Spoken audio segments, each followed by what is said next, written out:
E aí, bora aprender a falar inglês? Eu sou Eliud e nesse vídeo vamos falar sobre as variações no semáforo de auxiliares.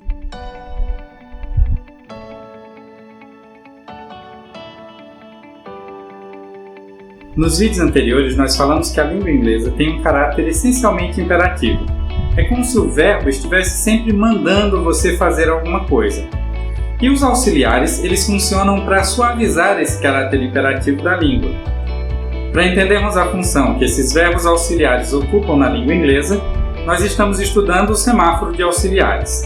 É como se cada luz nesse semáforo de auxiliares mudasse a intenção do verbo. Por exemplo, send this email quer dizer envie esse e-mail. O verbo send nessa frase ocupa uma função imperativa. Ele está mandando você enviar o e-mail. Mas se eu uso o auxiliar do na frase, o verbo send perde essa ideia imperativa e passa a falar de rotina. Por exemplo, do you send emails?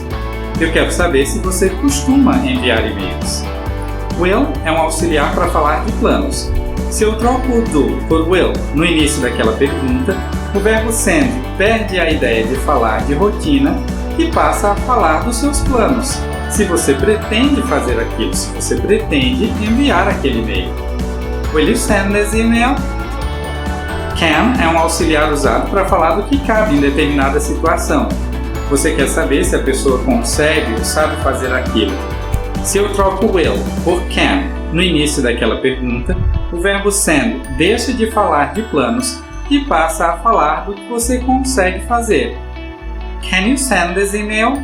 Must é um auxiliar usado para falar sobre coisas urgentes, coisas que precisam ser feitas agora. I must send this email. Eu preciso enviar esse e-mail. Might é um auxiliar usado para falar de coisas que você ainda não decidiu ou não sabe se vai fazer. Na incerteza, você dirá I might send this email.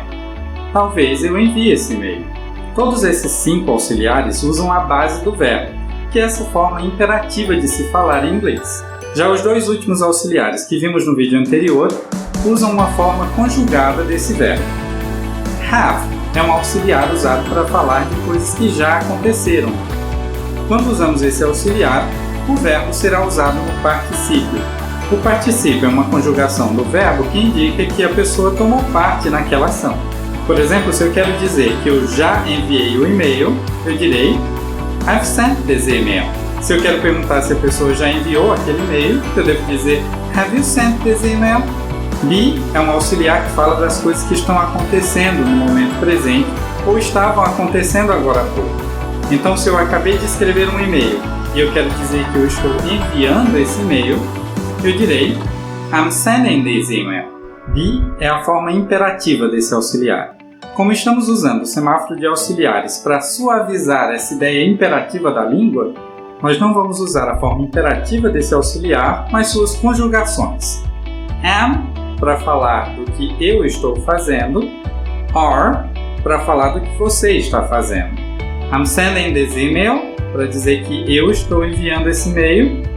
You're sending this email para dizer que você está enviando esse e-mail.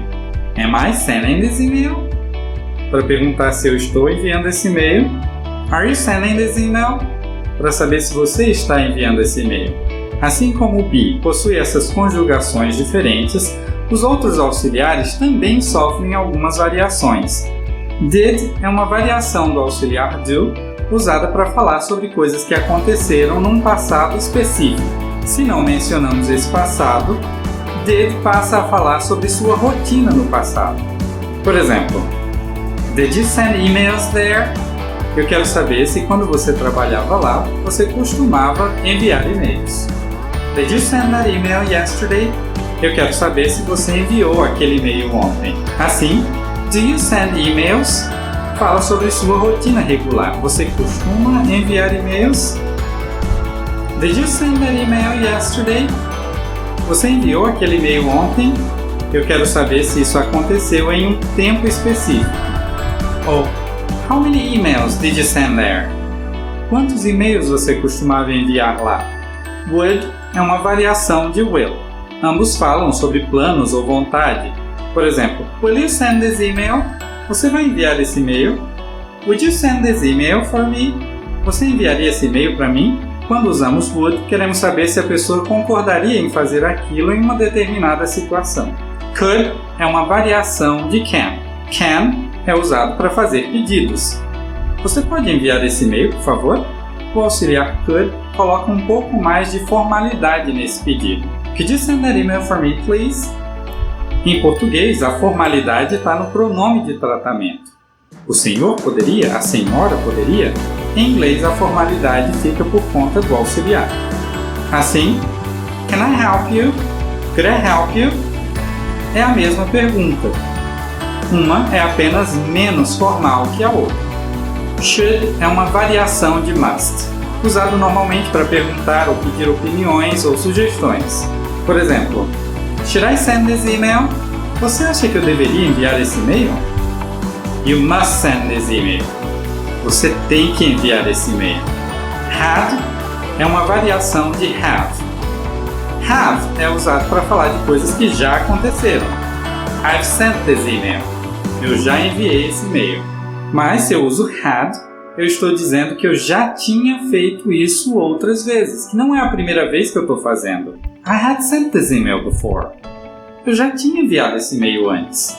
Been é uma variação de be, mas assim como esse, ele também tem suas próprias variações.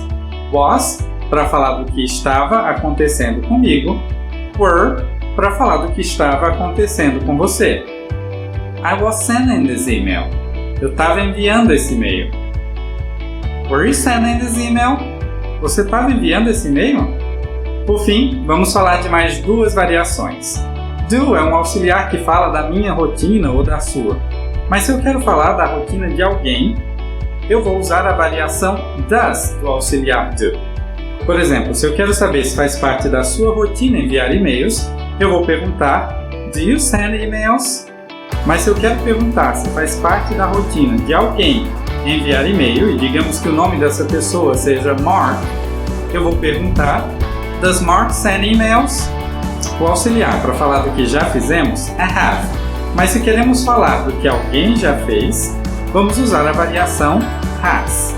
Então, se eu quero dizer que eu já enviei esse e-mail, eu devo dizer I've sent this email. Mas se eu quero dizer que alguém já enviou esse e-mail, eu direi She sent this email ou He sent this email. She é o pronome usado para falar de mulheres, he é o pronome usado para falar de homens. Quando queremos falar de uma terceira pessoa com qualquer um dos outros auxiliares, eles não sofrerão alteração. Por exemplo, Will you send this email? Will she send this email? Can I send this email? Can she send this email? I must send this email. She should send this email. Assim, entendendo para que serve cada uma das luzes desse semáforo de auxiliares, na próxima vez que você quiser falar inglês, é só lembrar qual é a intenção que rege aquela sua ideia. Então vamos para a lição de casa. Escolha pelo menos um verbo para praticar por dia e use todas essas variações possíveis com esse verbo. Procure usar verbos de ação, por exemplo, trabalhar, cozinhar, comprar, correr, brincar. Vamos dizer que você tenha escolhido o verbo comprar sapatos, buy shoes. Seguindo o semáforo de auxiliares, comece a criar perguntas usando esse verbo. Por exemplo, Do you buy shoes? Will you buy shoes? Can you buy shoes? I must buy shoes. I might buy shoes. Have you bought shoes? Are you buying shoes? Did you buy shoes yesterday? Would you buy shoes for me? Could you buy shoes for me, please? I have bought those shoes before. Were you buying shoes?